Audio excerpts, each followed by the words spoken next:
sanji ko gendo baray sanji tina abe sanji nanabo sanji yaramati na anfe ayaye ibi musene na kabinye fo idinye dugudum jamana anga dugudum yere be kenno kata jamana ko kan bon sai ni wala ya koma wenga wasi aya zule ruso sai ton zule sin ke din koma wenga si pala woto ne ton ken kilo pizingi nyak ton dum senyu ton me senyu da ton pam tum dizira ne sal vim ya ko fa san patar ko ma fa ya to donc awana fa an o matika hikan do khay jo khan nay batin ti fuji di botan parce que kala sekito di fudi daro wallahi fa wuro jame do kay ledi jantan hoya hebgol fardo dare naydi donc marsa fa da kiloji ko deki sappo e ko deki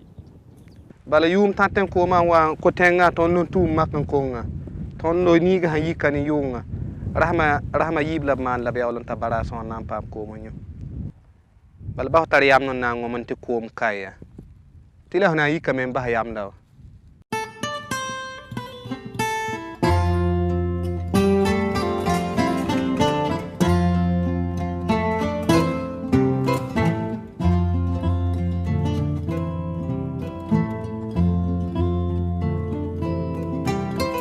Depuis les années 70, l'avancée du désert est apparue comme une évidence et les effets néfastes de la sécheresse ont été fortement ressentis sur le vécu quotidien des populations dans les pays du Sahel en Afrique de l'Ouest.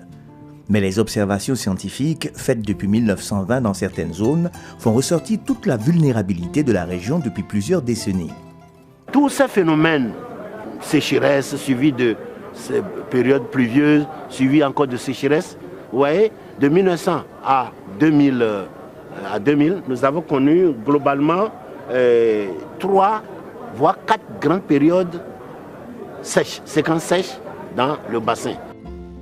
Selon le directeur de l'Observatoire, les conséquences relevées de 1970 à nos jours dans le bassin du fleuve Niger sont une baisse entre 20 et 30% de la pluviométrie, une baisse de l'ordre de 20 à 55% de l'écoulement des eaux du fleuve, une avancée significative du désert, une baisse du niveau des nappes souterraines, un changement notable dans les écosystèmes avec perte progressive de la végétation et de la biodiversité, une dégradation des terres et des eaux, un ensablement du lit du fleuve Niger, de sérieuses perturbations dans la pêche traditionnelle qui constitue la principale source de revenus pour certaines populations riveraines du fleuve. C'est au vu de tous ces éléments que les efforts avaient été concentrés sur la zone du Sahel avec un certain nombre d'actions pour mieux comprendre le phénomène.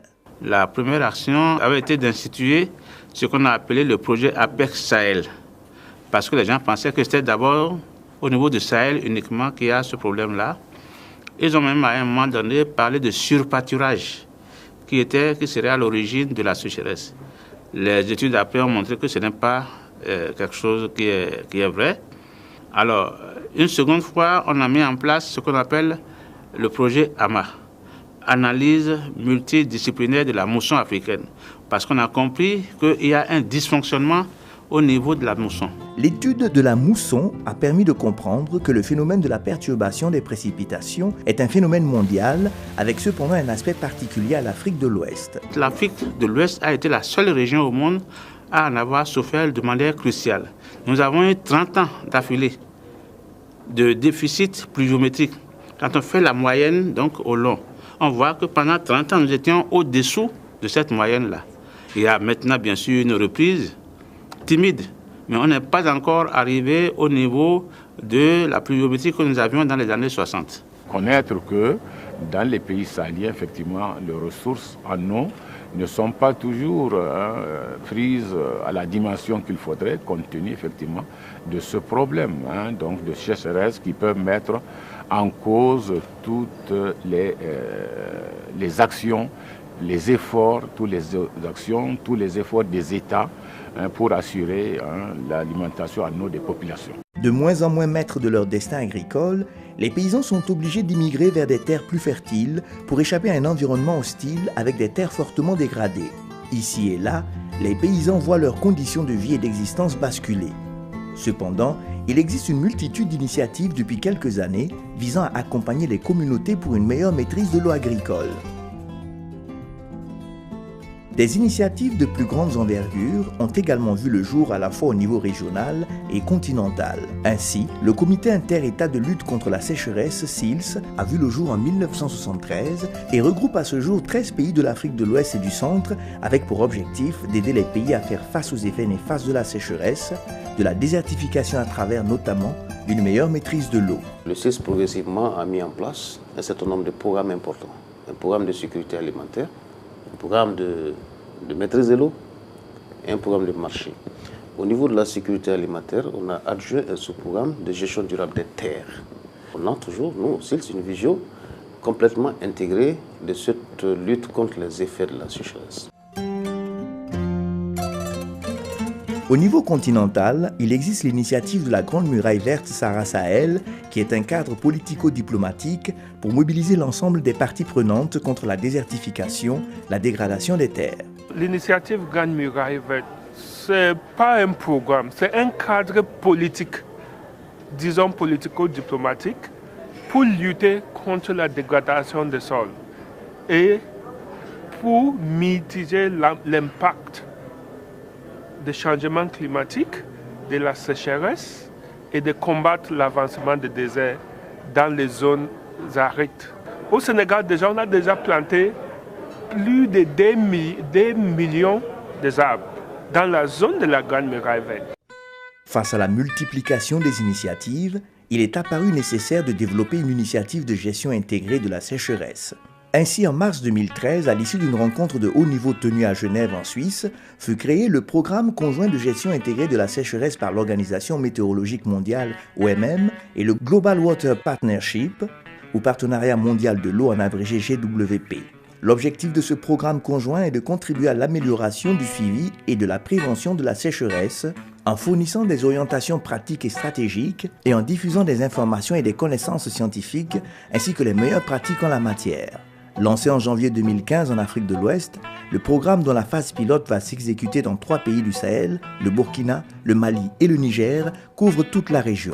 On commence l'expérience par ces pays-là. Les projets pilotes qui vont être examinés, mis en place, vont permettre de l'étendre le projet à toute l'Afrique de l'Ouest. Le projet gestion intégrée des sécheresses au niveau du Burkina Faso sera un plus pour le PNE, à ce sens que ça va nous permettre de contribuer un tant soit peu à la lutte contre la sécheresse. Dans un premier temps, ça va nous aider à accompagner l'administration, les communautés locales, à renforcer leur résilience vis-à-vis de la sécheresse.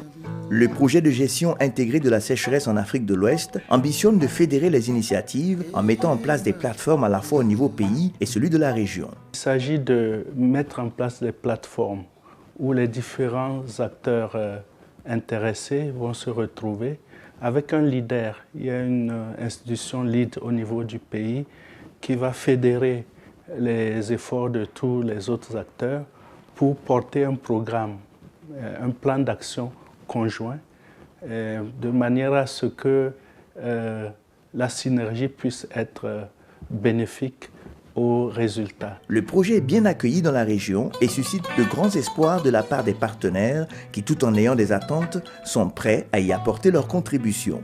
Nous espérons que Progis permettra d'élargir les champs d'action, aussi bien au niveau de la recherche que de l'action, dans la lutte contre les sécheresses, je voudrais dire, parce que c'est un peu difficile de parler de la sécheresse parce qu'il y en a de plusieurs types.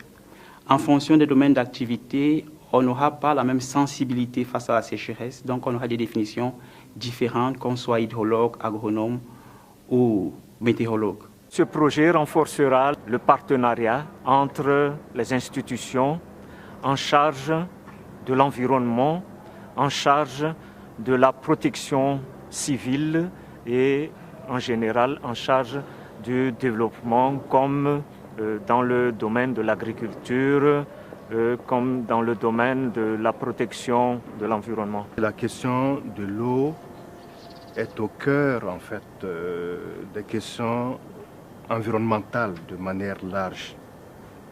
Or, il se trouve que dans le débat sur l'environnement, la question de l'eau n'est pas suffisamment prise en compte.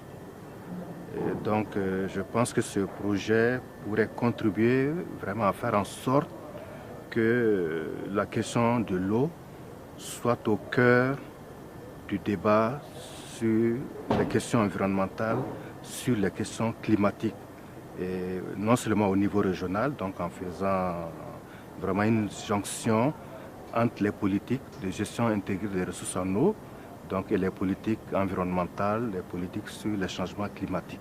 Tout le monde sait que la sécheresse entraîne donc le tarissement des points d'eau. Pourquoi ne pas vulgariser par exemple des techniques d'irrigation qui économisent l'eau, comme par exemple les techniques goutte à goutte.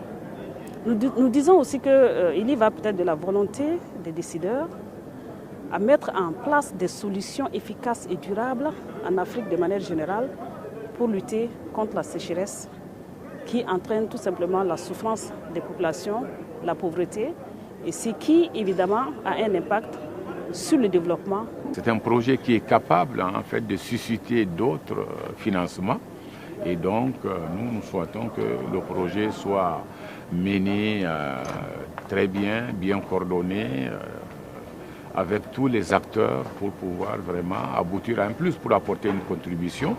Il y a beaucoup d'organismes qui travaillent sur ces aspects, mais je pense que la présence de l'OMM, c'est un plus, et nous souhaitons que ça apporte également un plus à la connaissance, à l'amélioration de la connaissance.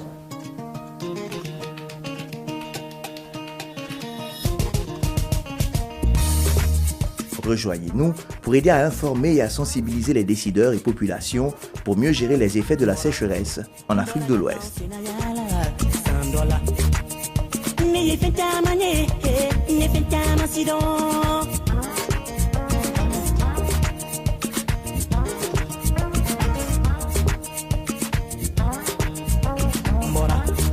Mbora katan senayala sandola.